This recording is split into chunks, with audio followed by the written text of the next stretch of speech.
आज आपण अहमदनगर जिल्ह्यामध्ये गरड पाटलाच्या शेतामध्ये राजमाची जी शेती आहे ती त्यांनी कशी विकसित केली. कारण आपल्या महाराष्ट्रामध्ये आणि मराठवाड्यामध्ये राजमा शेतकरी खूप कमी आहेत.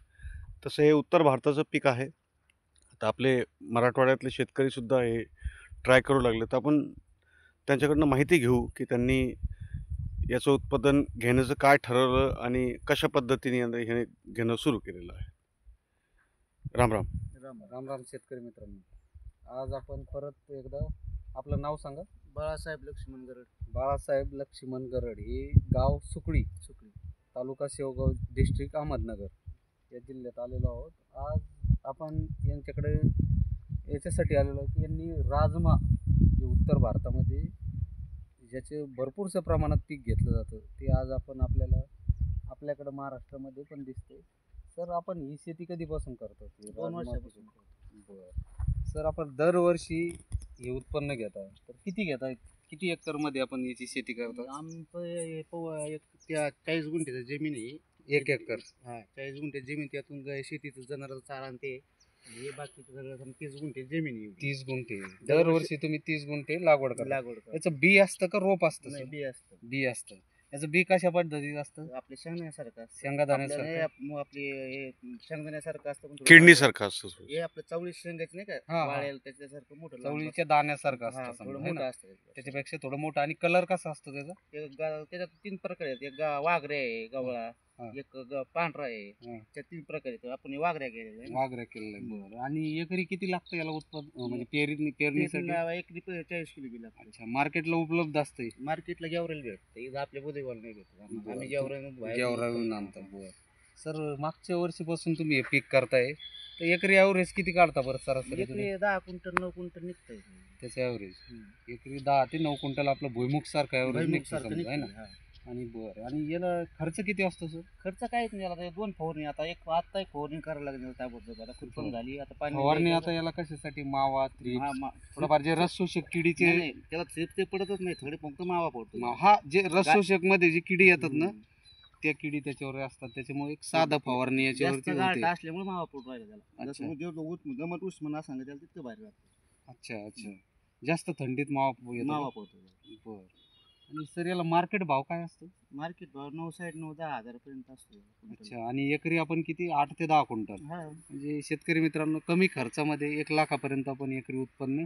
किती दिवसाचं पीक आहे सर हे? 80 दिवसाचं पीक. 80 दिवसामध्ये राजमा पिकामध्ये आपण कमी खर्चामध्ये, अतिशय कमी खर्चामध्ये. सर, एकरी खर्च किती येतो सर आपल्याला? बियाणं, खत असतं, याला काही खत असतं. किती खत टाकता आपण? आता त्याला पहिल्यांदा पेरताना आपण एक 1846 एक बॅग टाकली, पेरलेली ते सगळं पेरता समोर. आता त्याला खुरपण झाली, त्याला आपण फवारणी करून घेणार आणि परत एक 1846 डोस देणार. एकदम साधा DAP सारखा डोस. एकरी 1 बॅग पेरणी सोबत घेतली. पेरणीला किती सीड होतं ते? 40 किलो बियाणं. 40 किलोचं जसं आपण गहू पेरतो त्या पद्धतीमध्ये 40 किलो राजमाचं बियाणं एक DAP बॅग पेरलेली आहे. आता त्यानंतर आता याला किती दिवस झाले याला पेरून? याला आता 15 दिवस झाले. बरं. आता 15 दिवसातलं पेरलेलं पीक आहे.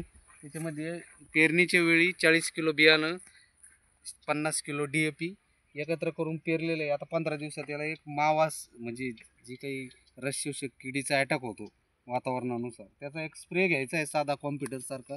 आणि तो स्प्रे झाल्यानंतर त्याला रोगर मारलं तरी चालतंय. त्याला रोगर मारलं तरी चालतं. माव्याला काय रोग पडत, ताळी पडत नाही, दुसरं काही आजार नसतो. एकदम कमी खर्चातलं पीक. ते झाल्यानंतर स्प्रे झाल्यानंतर यांची खुरपणी पण झालेली आता. खुरपण झाली. आणि याच्यानंतर एक 25 ते म्हणजे एका महिन्याच्या याच्यात परत एक डोस देता तुम्ही त्याला, आहे ना? आता DAP खताचा एक डोस देणार. याची एक फवारणी करणार आम्ही. फवारणी झाल्याच्या नंतर याला लगेच खत आणि लगेच नंतर एक पाणी सोडून देणार.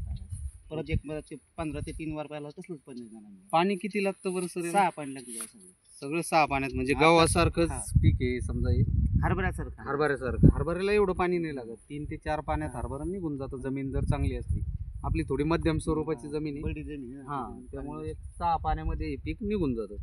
बरं. आणि सर, याला मार्केट कुठं असतं? मार्केट कुठं? गेवरायला भेटतंय, शेवगावला भेटतंय. नाही, विक्रीसाठी. विक्रीसाठीच ना, शेवगाव नाही तर गेवराई. आपल्या बोदेगाव मार्केट नाही घेत. अच्छा. लोकल मार्केटला सुद्धा आपण याला विकू शकतो. तर तुम्हाला काय वाटतं सर या पिकाबद्दल? तुम्हाला काय वाटतं? आम्हाला शेतकऱ्यांना थोडं समोर बघून मेसेज आम्हाला सगळ्यापेक्षा हे पीक योग्य वाटतंय. बर. कारण याची अडचण नाही. याला कापून घ्यायचंय हा. आणि डायरेक्ट मशीन मीठ टाकायचं. म्हणजे मळणी यंत्रातून मळणी याची यंत्रामध्ये निघून जातंय. काही काही कष्टाचं फूट काम वगैरे नाही. काही होत काही नाही. फूट नाही होत. एक अर्धी फूट होती समजा मग ते बरं, कमी बरं. जास्त आपल्या टाकायला. तुरीसारखं खळ करतो आपण तसं. तुरीसारखं तेच तसंच शिंपू. बर. आणि हे पीक म्हणजे तुम्हाला कसं वाटतं करण्यासाठी? आम्हाला जास्त योग्य मेहनत वाटतं. नाही. मेहनत नाही याला कसली. जास्त मेहनत आता नाही, हे- जास्त लेबरची गरज नाही. आता एक खुरपण झाली, आता हे झाडं वाढणार, मोठे होणार. याच्यात तणनाशक चालतं का सर? नाही तणनाशक नाही चालत याच्यात. बर. तणनाशक कसलंच नाही चालत. आता खुरपण झाली का ते झाडं वाढणार, हा. पाणी दिलं, खत टाकलं का, अजून एक डोस दिला का, याची सावली पडल्यानंतर तण उगणारच नाही ना कसलं त्याच्या खाली. बरोबर आहे. हा, याची पेर पण दाट असते, हा त्याच्यामुळे ते वाढल्यानंतर सावली पडल्या खाली तण तण कुठलं उगवू उगणार शकत नाही. नाही ना. हो. सावलीमुळे म्हणजे तण एकच खुरपण होती, एकच एवढी हीच दोन खताचे डोस होतात, सिंपलचे साधेसे. सिंपल आणि सर आपण याच्यामध्ये जर अजून नियोजनबद्ध केलं तर याचं उत्पादन वाढू वाढू शकतं. शकतं ना. बरोबर आहे ना? ज्याच्यामध्ये आपण आता समजा आता ह्या स्टेजला तुम्ही रोगरसाठी फवारणी माव्यासाठी फवारणी घेताय, तर या वेळेत तुम्ही एखादं त्यांना न्यूट्रियन्स दिलं, मायक्रोन्यूट्रन वगैरे, किंवा नॅचरल फॉर्म्युलेशनमध्ये न्यूट्रियन्स समजा ॲग्रिटोन गोल्ड सारखा प्रोडक्ट दिला, ज्याच्यामध्ये हार्मोन्स आहे, ऑर्गॅनिक कार्बन आहे, सगळे सूक्ष्म अन्नद्रव्याचं एकत्रीकरण, एक बेस्ट लिक्विड आहे, जेणेकरून काय होणार आहे, झाडात ताकद राहणार, अजून त्याचा विस्तार वाढणार, क्वालिटी वाढणार, मग त्याच्यात आपलं उत्पादन पण वाढून जाईल आहे ना. तर आम्ही काय करतो म्हणजे आता तिकडून पाणी चालू गेलं का समजा येतात आता हातभारेच भर नाही आमच्या काय तर पाईपलाईन नाही काही नाही तिथून काय करतो आम्ही टाकीमध्ये 1919 2 पुढे बर.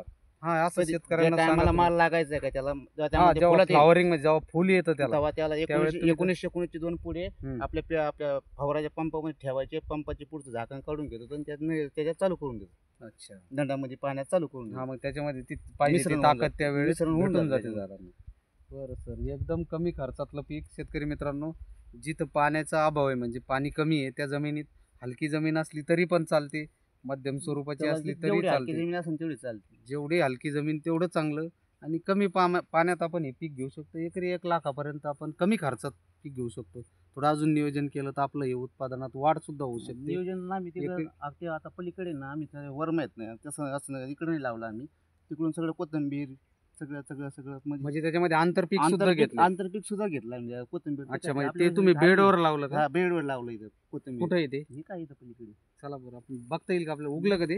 उगलं ना. अच्छा. Rajma is a pulses crop and it is largely taken in North India, but nowadays the trend is changed, and even in the central India, particularly those areas where the winter temperature dips down to around 5 to 10 degrees Celsius, this is also suitable condition for the cultivation of Rajma. आपलं उतारा असल्यामुळे आपण पाणी बसत नाही, वर मागत देत नाही ना, त्याच्यामुळे आपण त्या कप्पा लावलं नाही. असं आपण इकडून पाणी बारा असतं ना, चढाचा बारा असल्यामुळे सगळं भिजतं, त्याच्यामुळे आपण असं सगळं कोथमीर लावतो साईडने. बघा शेतकरी मित्रांनो, जिथं जमीन लेवलमध्ये पाणी जिथं साचू शकतं त्या ठिकाणी यांनी वरम्याच्या ठिकाणी कोथंबीर, कोथंबीर, पालक, वेगवेगळा भाजीपाला सुद्धा याला आंतरपीक म्हणून घेतलेला आहे याच्यामध्ये. सगळा खर्च निघून जातो ना त्याच्यावर. हा, कोथंबीर आणि पालक मध्ये तुम्हाला हा पण खर्च निघून याचा जातो. सगळा खर्च निघून जातो ना. अच्छा, खूप छान संकल्पना आहे तुमची. खूप चांगली शेती करता तुम्ही, आणि एवढं म्हणजे कोणाचं मार्गदर्शन नसताना करता. नाही, आमच्या मनाने तुमच्या मनाने शेती करता तुम्ही. छान आहे. अजून काय आहे तुमच्याकडे पिकामध्ये? पिकामध्ये ऊस आहेत. ऊसामध्ये काय पुरवत नाही, आता 12 महिने पीक ठेवायला पुरवत नाही ऊसाला. अच्छा, तुम्हाला आता हे 2-3 महिन्याचं व्हेजिटेबल भाजीपाल्यामध्ये 12 महिने. So along with the Rajma, the farmers also takes vegetables as an intercrop on these rows. So these vegetables also helps in reducing the production cost of the Rajma. Right. तर शेतकरी काय करतात की राजम्याचं पीक घेता घेता, जे की नॉर्मली आपण हरभरा, गहू याच्यासाठी जसे पद्धतीची पेरणी पद्धत असते ती वापरून आपण राजमा घेऊ शकतो, आणि मध्ये जे जागा आहे त्याच्यामध्ये आंतरपीक घेऊन, बेड जे आहे त्याच्यावर आंतरपीक घेऊन शेतकरी जी प्रोडक्शन कॉस्ट आहे ती पण कमी करतात. तर हा एक युनिक प्रोजेक्ट आहे जो आपल्या मराठवाडा क्षेत्रामध्ये आजकाल शेतकरी घेऊ लागलेत. तर गरड साहेबांचं धन्यवाद, आमच्या चॅनलसाठी त्यांनी टाईम दिला. धन्यवाद सर. धन्यवाद.